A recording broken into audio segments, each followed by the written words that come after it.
Hi అండి. నేను మీ ధనలక్ష్మి వంటిల్లు. ఫ్రెండ్స్, ఈరోజు ఇడ్లీ రవ్వతో దోశ అయితే వేసుకోబోతున్నాం. దానికోసం ఒక పెద్ద బౌల్తో ఇడ్లీ రవ్వ తీసుకోవాలి. ఒక దానికి సరిపడా ఒక చిన్న గ్లాస్తో నేనైతే పెరుగు తీసుకుంటున్నాను. అందులోనే ఒక బౌల్లో ఆ పెరుగు, ఆ ఇడ్లీ రవ్వ వేసేసి కొద్దిగా సాల్ట్ వేసుకొని బాగా కలుపుకోవాలన్నమాట.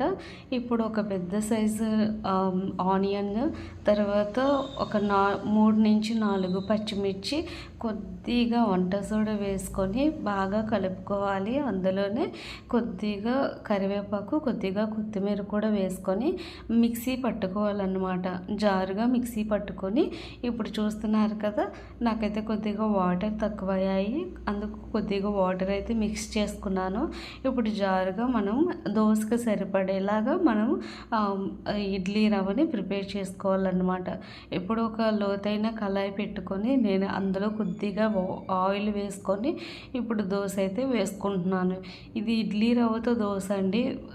బన్ దోశలా ఉంటుంది, లావుగా వస్తుంది, చాలా టేస్టీగా ఉంటుంది అండ్ చాలా హెల్తీ కూడాను.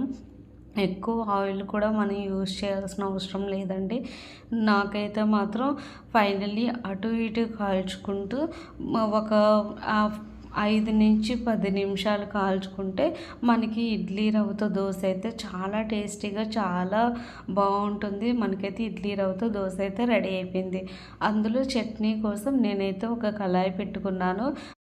అందులో కొద్దిగా జీలకర్ర, కొద్దిగా ఆవాలు, కొద్దిగా పచ్చి మినుములు వేసుకొని నేనైతే పోపుకి పోపుకి అయితే టమాటీని ఆడించుకోవడానికి పెట్టుకుంటున్నాను.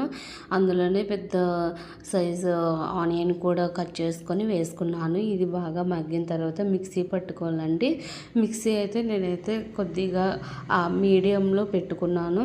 ఇప్పుడు పోపు కోసం 3 నుంచి 4 ఎండుమిర్చి, కొద్దిగా కరివేపాకు, కొద్దిగా అల్లం వెల్లుల్లి పేస్ట్ వేసుకొని పోపు కూడా రెడీ చేసుకున్నాను.